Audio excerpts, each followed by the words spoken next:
This is the Bottom Line Sports Show with Gerald Brown and Rick Mahorn.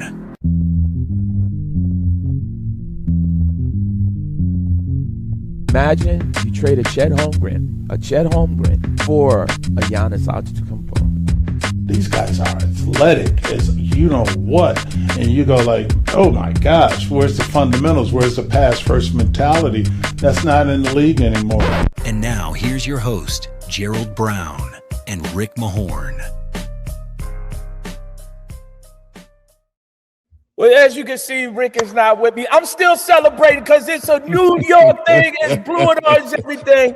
And I'm honored right now, first and foremost, to bring on this gentleman. And since this run, man, it's been incredible because it's been a connector in terms of guys from yesteryear that paid a lot of dues and put a lot of blood, sweat, and tears in obviously culminating with the Knicks winning the championship. This gentleman right here, outstanding college player, outstanding NBA player, again, came back with that slam dunk championship and made us relevant.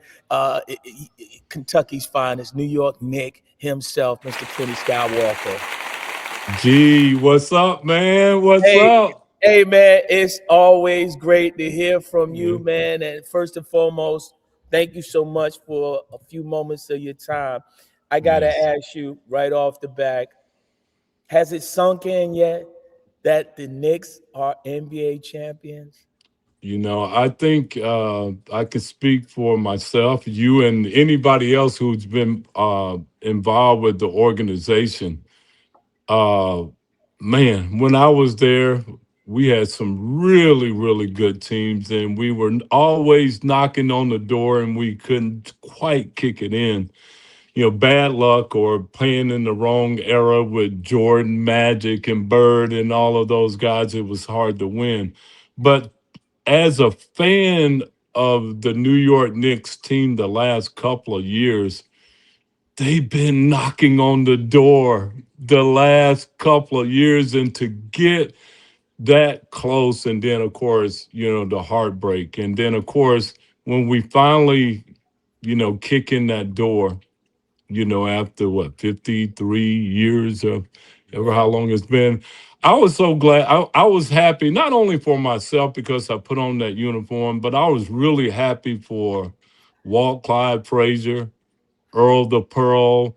But I was probably most happiest for Patrick and the guys that I played with, because we understand the pressure and the high expectations to try to bring home that championship for the city. And these guys actually did it, man. And it's unbelievable. And then I had one of the guys that's on the team, Big Cat, Carl Anthony Towns. He's a fellow Wildcat at Kentucky like myself.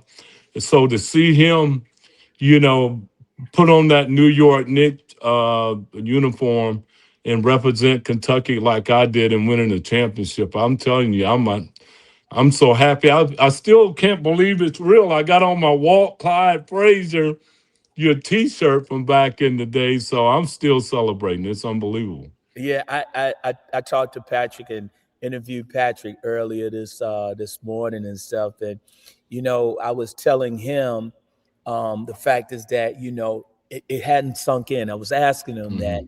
What did it feel like, obviously, watching the game in those last few minutes as the clock ticked down? What were some of your thoughts that went through your mind once it was over and the Knicks had won the championship? Well, for me, in the way that the Knicks played throughout this playoff, think about it. Before the loss to San Antonio in I guess Game 4, you know, we were thinking that it could possibly, you know, be a sweep, you know, with the Knicks like they've done every other team. I think they were a little distracted by the president coming in for the game before, but I was just happy, you know, that they were able to regroup, go down to San Antonio, and I was glad that they were pulling off. But when they won the game, every game they got down early in the ball game, but they always fought back in the end. And just when you give up hope, especially the game that they were down 29 points and they fight all the way back. I mean, they had so many guys, Carl Anthony Towns, OG, Bridges, everybody stepped up in big moments. It was a total team effort. And to see that fight and execution when the game was on the line, when you thought it was over for the Knicks, somehow they always came back and won the game. And you take away the two games that they lost to the Atlanta Hawks in the opening round, I don't think that you can find another team in NBA history Mhm. that had this type of run in the playoffs. Yeah, Kenny, you mentioned something, and I asked Patrick the same thing, and I think as I've gotten older and being a ball boy and having that opportunity to be on the inside looking out, just the expectations and the pressure. I had said, and I think Patrick alluded to the fact is that he was happy that they won down in San Antonio because Yeah. Game 6 in New York and they would win. They probably to burn the city down. Oh, you're absolutely right. But I remember the pressure, because I was telling Patrick, kidding with him. I said, "Man, you seem more nice." He said, "Well, I'm Mm, not, right," but I said, "No, you seem peaceful." And he yes. said he's at peace. Yes. From your perspective in playing in New York, and obviously, you coming from playing in Lexington, Kentucky, Hmm. that's something maybe not identical, but Hmm. similar in terms of the fan base, the Hmm. expectations that are placed on anybody that's wearing those uniforms. Talk about what the experience was like for you playing Yes. with the expectations of Yeah. winning a championship in Yeah. New York. Yeah, yeah. Patrick had to deal with a different type of pressure than I did because he was the number one overall pick. He had won a championship in college, and he was the franchise player. Even though I was drafted number 5 overall for the Knicks, which I was happy about that and excited to join the Knicks. But now I got to try to replace the great Bernard King. That was probably more of the pressure, that I felt more than anything because it didn't make any difference, what I did. It was going to be really hard to live up to those lofty expectations. But in all fairness to Bernard King, I only played maybe 10 games with Bernard my rookie year because he was coming back from his knee injury. Mhm. And he eventually went to Washington the following season. But the pressure to replace that man, because we know how great he was from New York, what he meant to the organization. I felt that. And then, of course, as a team, like Patrick and Mark Jackson and Rod Strickland, John Starks, all the guys that I talked to, we see Walt, Willis Reed, Earl the Pearl, those guys around, and they're like, hey, the Knicks haven't won a championship since, 1973. So we were feeling that pressure, in the 80s and 90s, and here we are 20, some odd years later, um, talking about these guys finally living up to those expectations. So I think, people like Patrick, myself, and all of the guys that I named that I played with, we understand how difficult it is to live up to that. But to be in an era now where I think the Knicks are the eighth different NBA team to win the championship, and I don't think that's ever happened in the history of the NBA. So to have that type of parity in the NBA and for the Knicks to try to climb that mountaintop and finally get there, the journey was great. The last 2 years were painful, but if this is the end in the way that it's supposed to end, I can't think of a better ending. Yeah, it's I was saying, so many times in the past, it just goes to show that if you had to put a word to it or sum it up with a saying, I just said that it just wasn't time, right? Yeah, You yeah. look at all these franchises and stuff, it just wasn't time. Now that they have won this championship, what is it when you talk about that?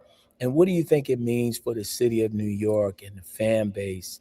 Because I'm here in the tri-state area, New York City, and honestly, after the game, it was almost like, what do we do now, right? It's such Yeah. a real sense of, unfamiliarity with this whole situation. There have been people that have been crying, but it seems Mm-hmm. that, that is the sort of norm thing to really, go through. I thought about guys like yourself, Trent Mm-hmm. Tucker, Yes. the Yeah. late great Lewis Orr, uh, Yeah. guys that Yeah. really really put a lot of sweat equity Yes. into trying to win, and it's hard. Like you mentioned, Yeah. Yeah. Bird, you got Mm. you got Larry Bird, Magic. You got Magic, Barkley. You Karl Barkley, Malone. yeah, It's all a those who's guys. who.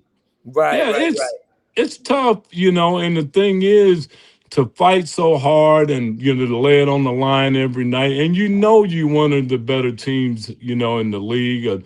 The people in your locker room, their family, your friends, and whenever we go to different cities, we're hanging. If we go to Cleveland, we're hanging out with Oakley and his family and his friends. If we in New York, Mark Jackson family is to the game. Rod Strickland, he was here with Calipari at Kentucky. Man, me and Rod are close, and then me and Patrick, it's always been close. So to go to battle with these guys, knowing that we fought really hard every night and we tried to achieve our goals, and now all of a sudden you see it happen with these, young guys. It's amazing how things come full circle. As far as the journey that you go on as an organization, as a team, as a family, all of the different ups and downs that we've gone through over the years.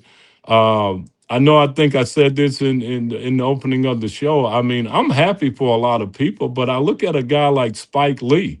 I mean, Spike.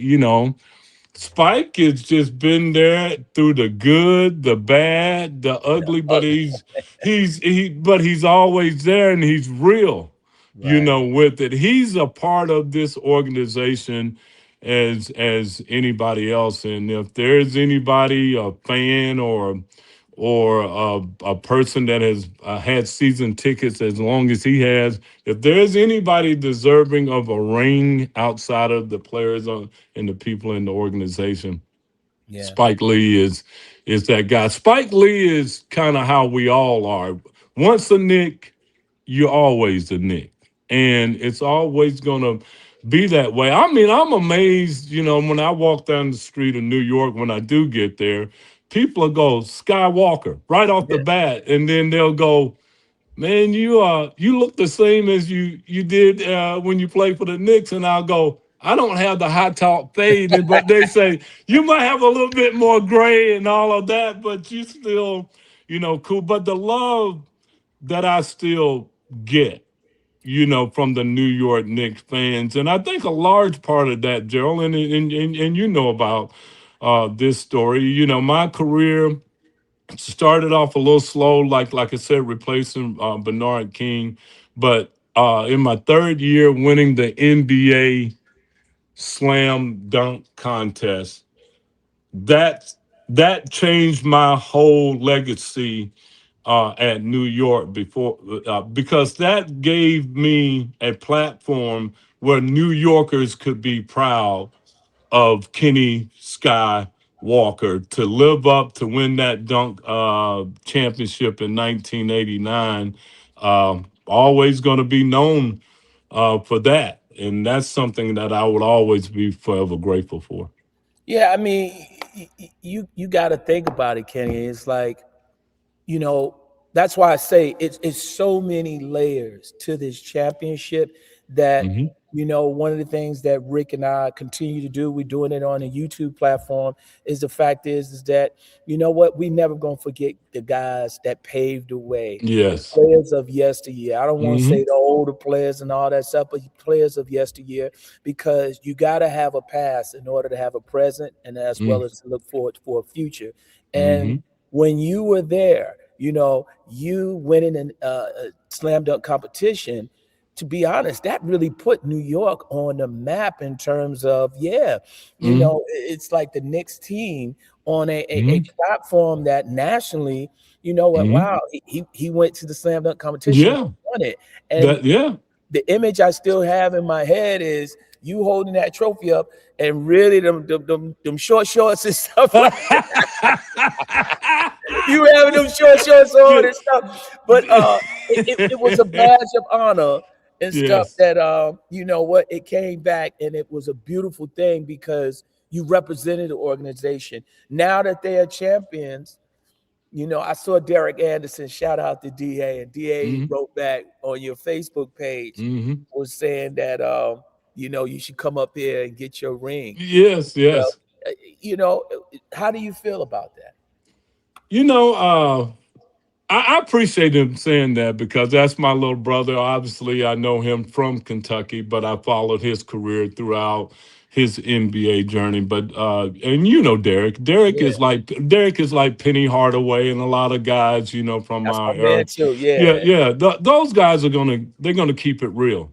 And they're probably going to keep it a little bit more real because I'm a little bit older than Derek and Penny. Like I said, I'm more from the Trent and Lewis Orr and Bill Cartwright and those type of guys. Guys that weren't maybe the superstars on the team. The guys that didn't probably maybe get maybe a lot of recognition, but it was guys that were in the locker room that were good guys that did a lot of things, I think, on and off the court that were a big part of our success and the things that we did. And then when you see these guys, especially what they've gone through the last couple of years, all of the ups and downs, to see them finally get to that moment when it was almost taken away after just one loss in Madison Square Garden, it almost seemed like the momentum had shifted. But all of a sudden, our guys come back and say, okay, we're going to take care of this thing. We're going to go up 3-1. We ain't worrying about coming back to New York for game six. I was scheduled to come up possibly for game six if it happened. But I am glad that they took care of business in San Antonio because you don't want to play around with this. It's been a long time since we won it. And even after one bad loss, they regrouped real quickly and got back on track. And they closed this thing out the way that they should. And they need everybody, not just New Yorkers, but people. I know there's a lot of New Yorkers that are living around the world. We're everywhere. yeah. We're just like the Dallas Cowboy fans, and I'm not a Cowboy fan. I'm just Neither am glad I. that I'm glad that we won a championship. I think they last won a championship in '96. So I'm just glad that we won an NBA championship before the Dallas Cowboy, fans, because we're everywhere, man. And I think that all of the Knicks fans and former players, they all showed up and showed out, and certainly the guys did that on and off the court. I mean, not only are these guys great basketball players, but I really do like the camaraderie of the team. And I love Coach Tibb. Coach Tibb took this team probably as far as they could go, but I do think Mike Brown's personality fits this team probably from top to bottom a little bit better than what we had with Coach Tibbs. But and then Mike did an outstanding job, I thought, with the role players coming off the bench. He's got a lot of contributions off the bench. This is probably the deepest New York Knicks team that I've seen in a long, long time, and that was a big, big factor for them winning the championship. Yeah. Now you didn't answer my question, and because I know you have radio experience and you're a pro's pro. Do you deserve?